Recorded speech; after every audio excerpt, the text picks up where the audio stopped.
Hello dear student, स्वागत है आप सभी का आपके अपने चैनल डीबीसी क्लासेज में। मैं रमन प्रकाश सिंह। आज हम डिस्कस करने वाले हैं थ्योरम 6.9। तो चलिए जानते हैं 6.9 के बारे में क्या कहता है। ये रहा प्रमेय 6.9। यदि किसी त्रिभुज की एक भुजा का वर्ग अन्य दो भुजाओं के वर्गों के योग के बराबर हो तो पहली भुजा का सम्मुख कोण समकोण होता है। क्या मतलब? तो चलिए जानते हैं। यहां हम एक ट्रायंगल ड्रॉ कर दिए हैं। कह रहा है क्या? एक भुजा का वर्ग अन्य दो भुजाओं के वर्गों के योग के बराबर होता है। तो किसका वर्ग? तो पाइथागोरस थ्योरम से क्या है, A C square is equal to होता है ए बी का स्क्वायर प्लस बी सी का स्क्वायर।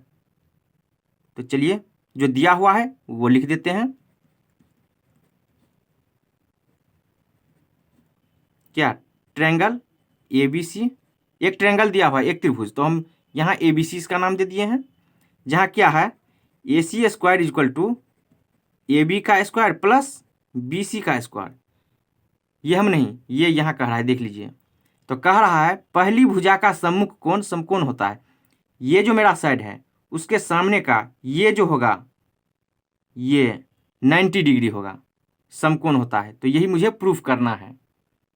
दिख तो रहा है कि ये 90 डिग्री है, लेकिन मुझे प्रूफ करना है। तो सीधा सी मतलब है कि इस ट्रायंगल में तो हम कुछ कर नहीं सकते हैं। तो चलिए हम रचना करते हैं। कहाँ पे? तो एक दूसरा ट्रायंगल लेते हैं। चलिए यहाँ हम एक ट्रायंगल लेते हैं।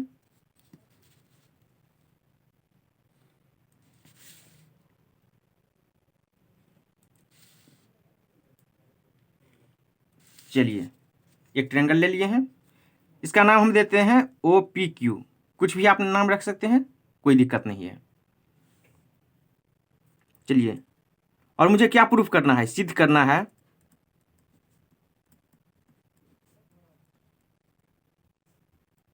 टू प्रूफ ये जो एंगल बी होगा ये 90 डिग्री होगा। यही मुझे प्रूफ करना है। तो चलिए रचना किए हैं वो लिख देते हैं। एक समकोण त्रिभुज कौन सा? ओ पी क्यू बनाया, जहां एंगल पी कितना है, 90 डिग्री यहां से। और ये जो हम ट्रायंगल बनाए हैं वो ए बी जितना है उतना ही ओ पी, और जितना बी सी उतना ही पी क्यू। दिखने में आपको हो सकता है छोटा लगे, लेकिन नहीं। यहाँ जितना ए बी है उतना ही ओ पी, और जितना बी सी उतना ही पी क्यू। तो चलिए यहाँ ए बी इक्वल टू किसके? ओ पी, तथा B C equal to P Q. दोनों सेम हम लिए हैं, परपेंडिकुलर भी और बेस भी दोनों सेम। तो चलिए कंटिन्यू करते हैं। Prove that. चलिए इसमें तो मुझे प्रूफ ही करना है कि एंगल बी 90 डिग्री होगा। तो इसको साइड करते हैं, चलते हैं इस ट्रायंगल में, ट्रायंगल ओ पी क्यू में।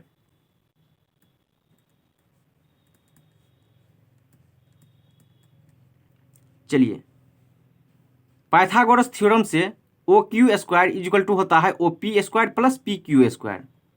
ये तो हम जानते हैं। चूंकि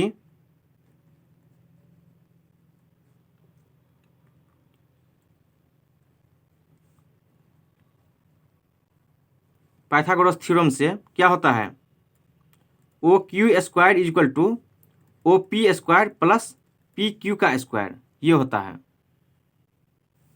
तो अब यहां देखिए A B equal to O P और B C equal to P Q. तो ये वैल्यू क्या हम यहां रख सकते हैं? चलिए यहां रखने से पहले देख लीजिए, एंगल पी मेरा क्या है, 90 डिग्री। यहां पे देख लीजिए angle P equal to 90 degree. तो यहां angle P equal to 90 degree. चलिए अब इक्वेशन 1 में चलते हैं।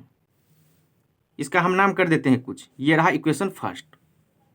तो यहाँ A C square is equal to A B square plus B C square. चलिए, A C square is equal to A B square plus B C square, ये रहा। तो हम इसमें नहीं पुट कर रहे हैं ये वैल्यू। तो चलिए यहाँ क्या हो जाएगा, चूंकि A B is equal to O P तथा B C is equal to P Q, कहाँ से? तो रचना से, कंस्ट्रक्शन से। तो इसके स्थान पे ये वैल्यू पुट कर दीजिए। तो यहाँ से हो जाएगा A C square is equal to A B के स्थान पे क्या, O P square plus B C के स्थान पे पी क्यू का स्क्वायर, ये हो जाएगा। चलिए इसको सेकंड और इसको हम थर्ड बोल रहे हैं, कोई दिक्कत नहीं होगा। देखिए यहाँ O P square plus P Q square, यहाँ भी O P square plus P Q square, यानी ये राइट साइड इक्वल है दोनों में। तो राइट साइड इक्वल है तो लेफ्ट साइड भी इक्वल होगा। तो चूंकि R H S is equal to R H S है, इसलिए L H S is equal to क्या होगा, एल एच एस। तो यहाँ से क्या हो जाएगा, O Q square is equal to A C square, कहाँ से, इक्वेशन 2 एंड 3 से। तो यहाँ से देखिए ओ क्यू स्क्वायर और ये A C square, square square cut कर दीजिए। तो यहाँ से क्या हो जाएगा, O Q is equal to A C, कोई दिक्कत नहीं होना चाहिए। चलिए अब ध्यान देते हैं किस ट्रायंगल में, ए बी सी में। क्यों? क्योंकि मुझे ये 90 डिग्री लाना है, तो कहीं ना कहीं इस ट्रायंगल को लेना पड़ेगा। तो अब चलते हैं ट्रायंगल किस में, ए बी सी और ट्रायंगल ओ पी क्यू में देखते हैं। चलिए अब ट्रायंगल ए बी सी और ट्रायंगल किस में, ओ पी क्यू में। चलिए दोनों साइड क्या है, सबसे पहले इक्वल, जो हम शुरू में आपको बता दिए हैं। यहाँ A B equal to O P और B C equal to P Q, यानी जितना बड़ा ये उतना ही बड़ा ये, जितना बड़ा ये उतना ही बड़ा ये। तो यहाँ से चलिए लिख देते हैं ए बी इक्वल टू किस, ओ पी और B C equal to P Q, कहाँ से, तो रचना से। जब हम रचना करने लगे वहीं पे हम इसको इक्वल किए हैं। और यहाँ से देखिए ओ क्यू इक्वल टू क्या है, ए सी, यहाँ देख लीजिए ओ क्यू इक्वल टू ए सी, यहाँ से ये आया है।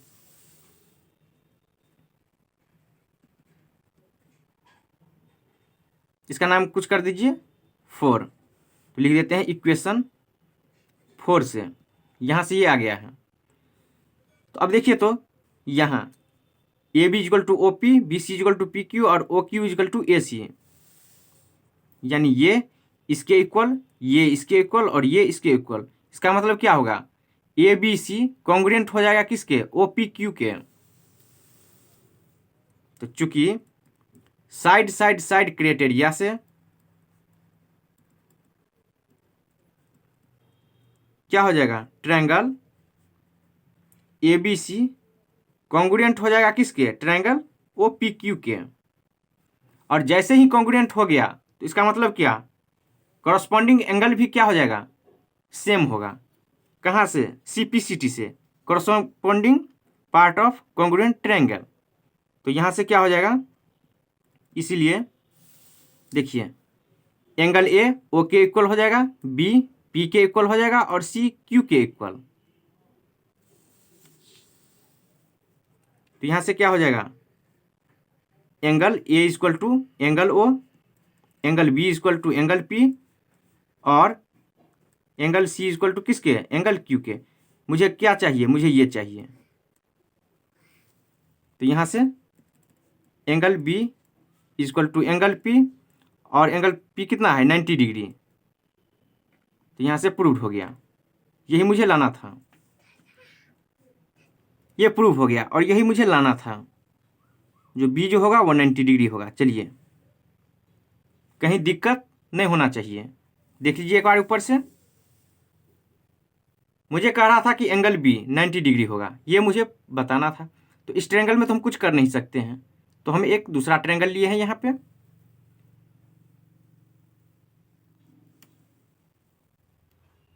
और पाइथागोरस से हम जानते हैं कि हाइपोटेन्यूस का स्क्वायर होता है क्या, परपेंडिकुलर स्क्वायर प्लस बेस का स्क्वायर। और फिर हम ट्रायंगल एबीसी और ट्रायंगल ओपीक्यू में देखें कि कौन कौन सा साइड इक्वल होता है। वहाँ तीनों साइड इक्वल हो गया, तो साइड साइड साइड क्राइटेरिया से क्या हो गया, दोनों ट्रायंगल कॉन्ग्रुएंट हो गया। और जैसे ही दोनों ट्रायंगल कॉन्ग्रुएंट हो गया, इसका मतलब क्या है, एंगल भी सेम हो जाएगा। तो और एंगल तो मुझे चाहिए था नहीं, केवल मुझे क्या चाहिए था, एंगल बी जो 90 डिग्री होना चाहिए। तो angle B equal to angle P, और हम यहाँ लिए हैं कि देखिए यहाँ से angle P equal to 90 degree है, तो यहाँ से एंगल पी 90 डिग्री जो कि इक्वल है किसके, बी के, तो यहाँ से एंगल बी 90 डिग्री हो गया। तो कैसा लगा आज का क्लास? अच्छा लगा होगा तो लाइक शेयर कमेंट और सब्सक्राइब जरूर कीजिए। धन्यवाद।